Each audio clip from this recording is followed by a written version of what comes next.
Então, beleza. Vamos seguir aqui para a correção dos exercícios. Show. Nós já fizemos até o número... Nós fizemos até o número 7, né? Vamos lá para o 8. Olha só. A crise do modelo de desenvolvimento brasileiro perverso e excludente foi marcada especialmente pela concentração da renda. As consequências desse agravante são observadas em alguns problemas caóticos, como gastos infinitos com segurança pública, vias saturadas, mal planejadas, poluição hídrica, aglomerações urbanas e sem infraestrutura. O que acontece, meus amores? Aqui a gente está falando sobre a caracterização do Brasil, o modelo urbano industrial que ganha corpo a partir dos anos 30, do século passado, e esse processo de modernização traz como consequência um processo de urbanização acelerado e caótico. Então, o baixo planejamento das cidades é uma das marcas de processos de urbanizações, como acontece em grande parte do mundo subdesenvolvido, que o Brasil não é diferente. Isso traz uma infinidade de problemas, de mazelas socioeconômicas, socioambientais nas grandes áreas urbanas. É isso que a questão chama atenção, o trechinho chama atenção, para uma lógica de processo urbano acelerado, caótico, com uma grande problemática, com várias problemáticas de ordem socioambiental e socioeconômica a serem tendo que ser trabalhadas. Isso traz uma perda de qualidade de vida muito significativa.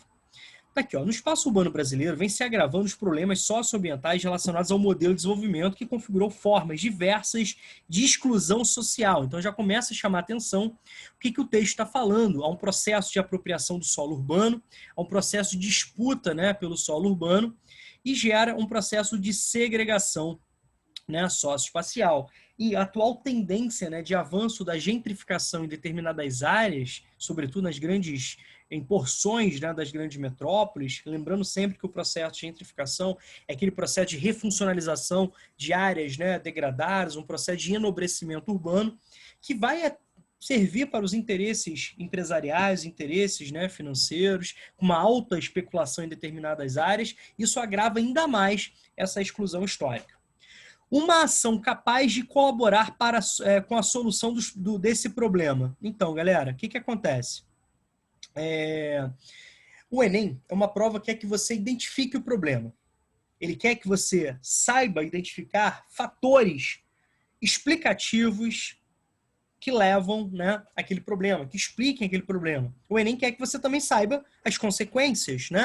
E aqui ele está perguntando o seguinte: ele quer que você entenda que você é um cidadão, você é inserido na sociedade e, consequentemente, você tem o direito e o dever de conhecer os problemas e de propor medidas de solução. Tá legal? Então, busca esse entendimento.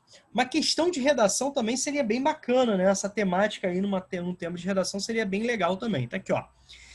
Investir de forma eficiente em melhorias na qualidade de vida no campo para impedir o êxodo rural.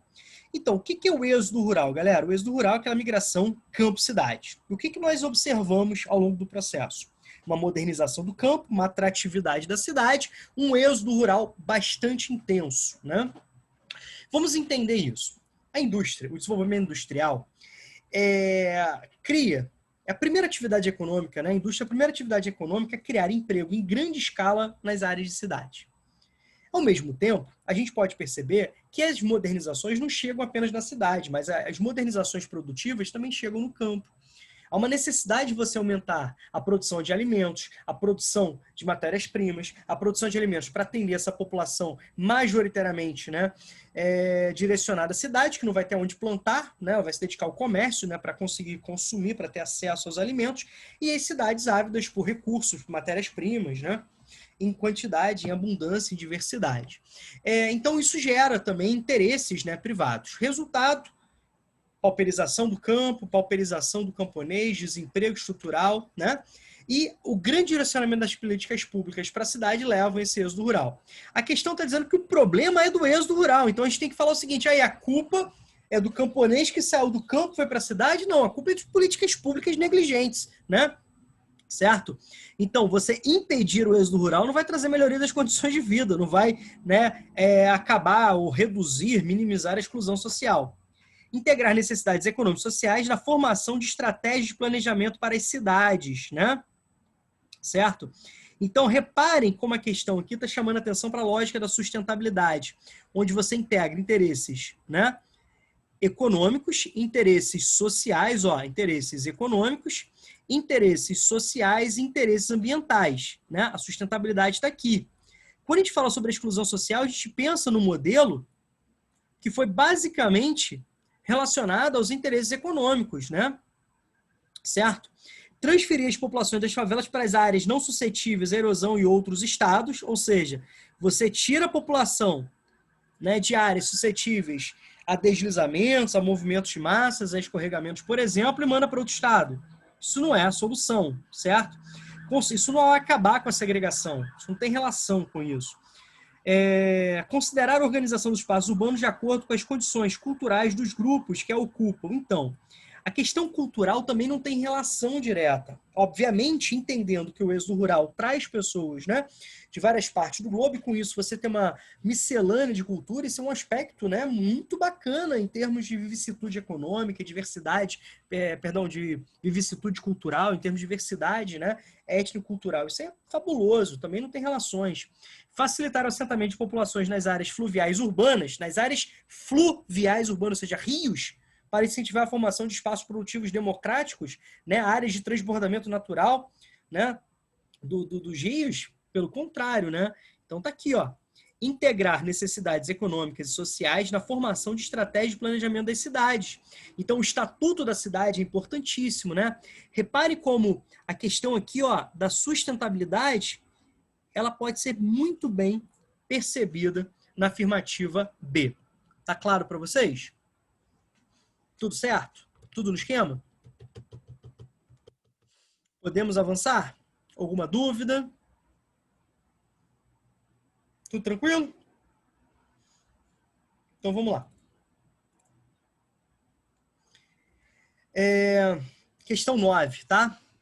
Universidade Federal de Goiás. Como país sede da Copa do Mundo de 2014, o Brasil enfrentou vários desafios, dentre eles os quais o de criar condições estruturais para sediar o evento. As 12 cidades sedes dos Jogos, conforme a tabela a seguir, foram distribuídas nas 5 regiões brasileiras e possuem diferentes níveis hierárquicos na rede urbana nacional. Levando em consideração a rede urbana praticada, né, pelo IBGE, o que a gente vai entender? Hierarquia urbana tem a ver, os temas da semana, né, estão falando sobre hierarquia urbana também, né? Vimos que a gente vai estudar essa semana hierarquia urbana. É o grau de importância das cidades. Quem é que está no topo da hierarquia urbana? As metrópoles, né? E essas metrópoles, elas têm um grau de influência diferentes. Algumas metrópoles, elas são metrópoles mundiais, elas conseguem ter influência que transborda, que extrapola, né, os limites, né, político-administrativos nacionais. Outras metrópoles são nacionais, né, com uma influência, né, sobre todo o território do país. Algumas metrópoles, né, têm influência regional, certo? Então nós temos aí, dentro da classificação hierárquica, né, o IBGE, nos seus últimos relatórios, apontam 12 metrópoles no Brasil. Cada metrópole posicionada dentro do seu nível hierárquico. É importante perceber a mudança, né, de critérios, que trouxe mudanças também de classificação. Então, até um determinado ponto, metrópoles como Salvador, né, eram classificados como nacionais. Lembre-se que Salvador foi a primeira capital do Brasil, né? Uma grande metrópole do Nordeste. Pela mudança de critério utilizado, a gente tem uma mudança também, né, no posicionamento, tá certo? O que os documentos, né, atuais do IBGE chamam? Já apontei para vocês que ele identifica 12 metrópoles. Aí você tem São Paulo, lá no topo do ranking, com um título muito legal, né? A grande metrópole nacional. Repararam que eu falei a grande. Então, artigo definido. São Paulo, a grande metrópole nacional. Para chamar atenção para o grau de influência de São Paulo muito maior do que as outras metrópoles nacionais, que são Rio de Janeiro e Salvador, né? Rio de Janeiro e Brasília, perdão. Rio de Janeiro e Brasília. Brasília foi elevada à condição de metrópole nacional justamente porque ela tem a sede, né, político-administrativo do Brasil. Tá? Então, as 3 metrópoles, né, nacionais apontadas pelo IBGE são São Paulo, que é a grande metrópole nacional, Rio de Janeiro, que foi, né, capital do Brasil durante muito tempo,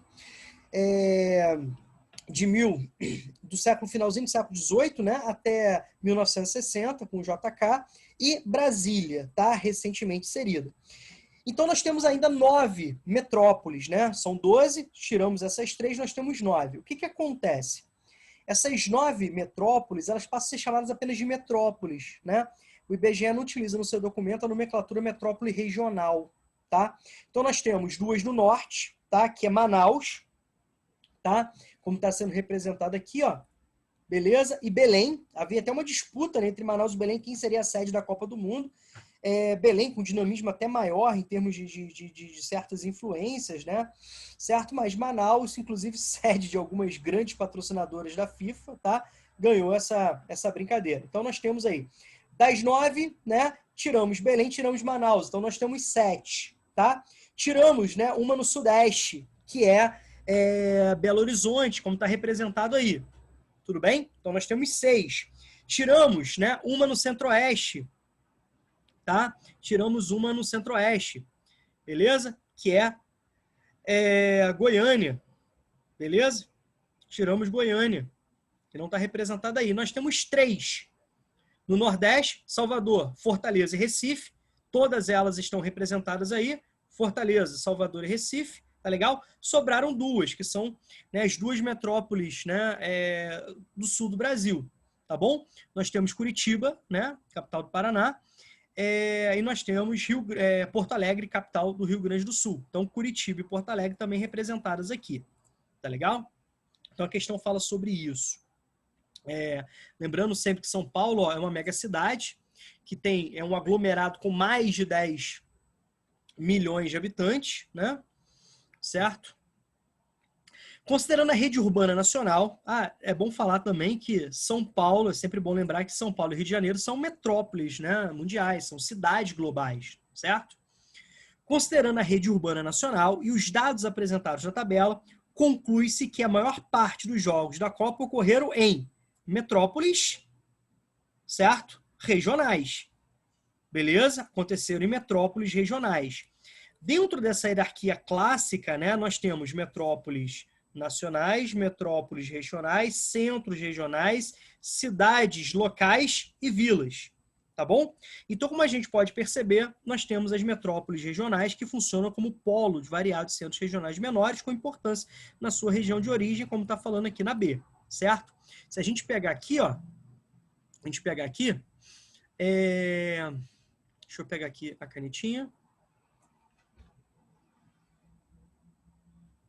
Peraí. Não tá mexendo. Isso, foi. Deixa eu pegar a canetinha aqui. Ó, São Paulo, né, é nacional. Rio de Janeiro, nacional. Brasília, nacional.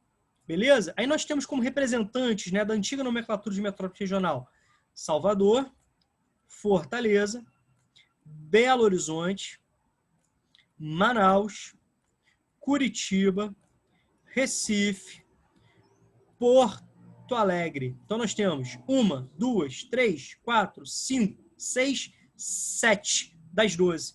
Então, as maiores são as metrópoles regionais. Tá claro? Eu sei que é uma parte decoreba, não tem jeito, tá?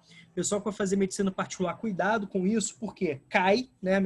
Algumas provas de medicina particular aqui do Rio de Janeiro cobram, né, esse domínio desse conceito, e alguns vestibulares últimos, eles não utilizaram essa atualização do IBGE, utilizaram, né, uma classificação antiga. Isso trouxe, né, dificuldades assim, para os alunos, eu acredito, certo? O aluno mais antenado, né, que teve acesso às informações, ele teve dificuldade. Falou assim, opa, peraí, não foi isso que eu aprendi, né? E a questão trazia dados de 2012, 2010, né, que não se adequava mais à mudança apresentada pelo IBGE, tá certo? Gente, alguma dúvida? Alguém quer perguntar alguma coisa? Tudo tranquilo? Então podemos avançar aqui? Gente, ó, região metropolitana de Belo Horizonte. Aí você pega e fala assim, Rômulo, poxa, você falou algumas oportunidades que a prova do Enem, ela não vai regionalizar, né? Ela não pode ser algo específico de uma região. Cara, mas aí está falando sobre a região metropolitana de Belo Horizonte. Então, gente, o que acontece? O exemplo pode ser regional, mas, né, o entendimento, ele não é algo específico. Então, por exemplo, o gabarito poderia ser de qualquer outra região metropolitana do Brasil. como do Rio de Janeiro, tá certo? Não alteraria nada. Se a gente coloca aqui um mapa, né, que chama atenção para os aspectos tratados nesse mapa da região metropolitana de Belo Horizonte, mas para o Rio de Janeiro, o entendimento seria o mesmo, tá certo? Então aqui a gente está falando sobre saldo de deslocamento. Reparem como, né, Belo Horizonte que apresenta a maior oferta de serviços, certo? Maior, né? Melhor qualidade dos serviços, maior oferta de empregos, tanto de maior qualificação, inclusive aqueles trabalhos, né, informais ligados ao comércio, tá bom? É o principal destino, é a metrópole que polariza, que atrai, que influencia, né? E o deslocamento de pessoas, certo? Como a gente pode perceber, isso está fazendo referência à migração pendular. Isso é muito comum, é muito característico de uma região metropolitana, de uma área contígua, né? Onde você tem uma metrópole que polariza, que atrai, e você tem um deslocamento diário de municípios, né, adjacentes, próximos, que fazem parte da região metropolitana. Então, se a gente pegar, por exemplo, o Rio de Janeiro, né? Quantas pessoas se deslocam todos os dias de Niterói, São Gonçalo, Nova Iguaçu, né, Duque de Caxias, para trabalharem no Rio de Janeiro, nesse fluxo pendular. Obviamente, você vai identificar isso também com umas grandes problemáticas do transporte, né?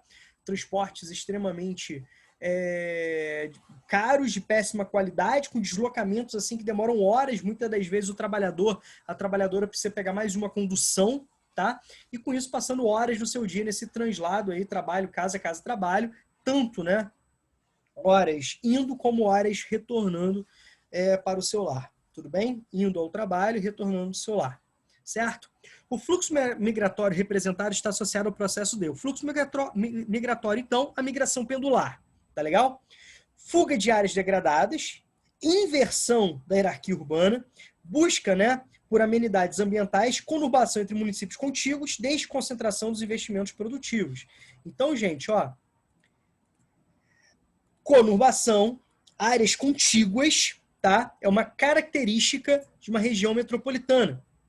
Tudo bem? Onde você tem uma metrópole que polariza, que atrai inclusive fluxos migratórios. Tá legal? Onde você tem maior oferta, né, de aparatos, de oportunidades, e ao mesmo tempo você vai entender que o solo urbano, né, na metrópole é muito mais caro. Isso leva as pessoas a não conseguirem pagar aluguel, a não viverem ali, o custo de vida é muito elevado. Então elas moram, né, em outras cidades, em outros bairros afastados, num processo inclusive de periferização, mas elas se deslocam todos os dias para trabalhar. Tá bom? Como eu falei para vocês, então poderia ser um gabarito, né, de qualquer região metropolitana do Brasil. Alguma dúvida? Uma característica, né? Alguma dúvida? Alguém quer perguntar alguma coisa? Tudo tranquilo? Então, beleza. Vamos lá, vamos seguir aqui. Opa, fiz cagadinha aqui. Peraí, voltei. Foi. Então, vamos lá para 11.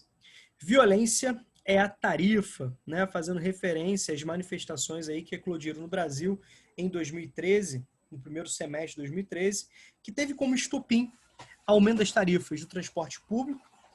As manifestações começaram em São Paulo, além de não ficarem restritas a São Paulo, nem as metrópoles, né, nem as capitais, elas também não ficaram restritas apenas ao questionamento sobre a qualidade e o preço das passagens, das tarifas do transporte público, ganhando feições, né, muito significativas sobre as necessidades. Infelizmente, o movimento, que também foi influenciado porque estava acontecendo no mundo naquele período, né, a Primavera Árabe, com grande fusão e organização através das redes sociais, das mídias, né, talvez tenha sido a primeira grande demonstração de organização no Brasil a partir das mídias sociais, mas que favoreceu, né, determinados grupos, né, inclusive de extrema direita, visto que era um movimento que se apregoava, né, a partidário, certo? Mas isso deu chance, um vácuo para o avanço, né, de grupos extremistas aí, como apontam, né, os cientistas políticos. A política urbana permanece setorizada, não há integração entre políticas habitacionais, programas de infraestrutura e serviços urbanos. O modelo socioterritorial de segregação contribuiu durante anos para a produção de cidades cada vez mais excludentes e insustentáveis do ponto de vista social, ambiental e econômico. Atualmente, para atender a demanda por moradia, bairros construídos cada vez mais distantes das áreas centrais e zonas industriais, levando a população a enfrentar diariamente horas no deslocamento entre moradia, trabalho, né, trabalho e moradia. No primeiro semestre de 2013, uma série de manifestações populares ocorreu nas ruas de centenas de cidades brasileiras, tendo inicialmente como foco as reivindicações de reivindicação à redução das tarifas de transporte coletivo. As manifestações ampliaram-se, ganhando um número imensamente maior de pessoas e também novas reivindicações. Explica a relação existente entre a construção de moradias cada vez mais distantes das áreas centrais e o alto valor das tarifas de transporte público. Primeiro, certo? Há uma disputa pelo solo urbano, a população cada vez mais sendo expulsa pelo custo de vida para outras regiões. E, ao mesmo tempo, há uma concentração de emprego nas regiões centrais, né, nas zonas industriais, nas áreas centrais da cidade. Então, essa população mora cada vez mais longe, num processo de segregação socioespacial, num processo de periferização marginal, que ela precisa enfrentar todos os dias um trajeto maior, pegando, inclusive, mais condições, mais de uma condição. E, ao mesmo tempo, nós temos negligência das políticas públicas, seja em termos, né, de minimizar essa segregação, ao mesmo tempo, nós temos uma negligência muito grande em relação ao poder público sobre o transporte público. O que a gente vem, né, percebendo através das denúncias? Que o transporte público se apresenta como uma atividade extremamente lucrativa para grandes empresários do ramo, com conivência de altos funcionários, né, escolhidos pela população. Eu estou falando de prefeitos, certo?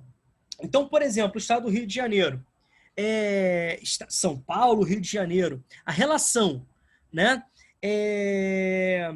obscura, licitações fraudulentas, desvios de verbas, favorecimentos ilícitos, né, entre governantes e empresas e consórcios rodoviários, né, de transportes públicos, né, metroviários, rodoviários, cara, isso é uma realidade, tá? Infelizmente aí. A Bia está perguntando o seguinte: apresente no mínimo 2 problemas socioambientais produzidos pelo excessivo transporte particular que compromete a qualidade de vida da cidade. Vamos avançar um pouquinho, vamos falar também de questões socioeconômicas, né? Além do custo, né? A questão da perda de tempo, além da questão de possibilidade de acidentes, né? Quando a gente fala sobre o transporte particular, o que você pensa? Custos ambientais severos, como, né, o aumento da queima de combustíveis fósseis, aumentando a concentração de poluentes. Quando a gente fala de um ambiente, né, de cidade, a gente pensa logo nas ilhas de calor. A gente pode falar também da questão da inversão térmica, muito típica, né, dos meses de inverno, das madrugadas frias, onde há uma grande concentração de poluição em camadas próximas, né, da superfície, porque não há uma dispersão desses poluentes devido às condições atmosféricas daquele período, né, daquele momento ali do dia, onde a movimentação natural ela favorece, né, a dispersão desses poluentes. Quando há essa mudança, há uma concentração de poluentes, tá legal? A gente pode falar, inclusive, né, de problemas seríssimos, né, para a saúde da população, tá? De problemas seríssimos para a saúde da população. Tudo bem? Certo? A gente pensa logo na poluição que é criada, né? Eu acho aí que o principal fator, né, as ilhas de calor poderia ser, assim, talvez o principal fator a ser desenvolvido, a ser apresentado para vocês. Tá legal? Certinho? Então nós temos, assim, problemas significativos. Tá certo? Alguma dúvida, gente, do que se esperava da questão? Tudo tranquilo? Então, beleza.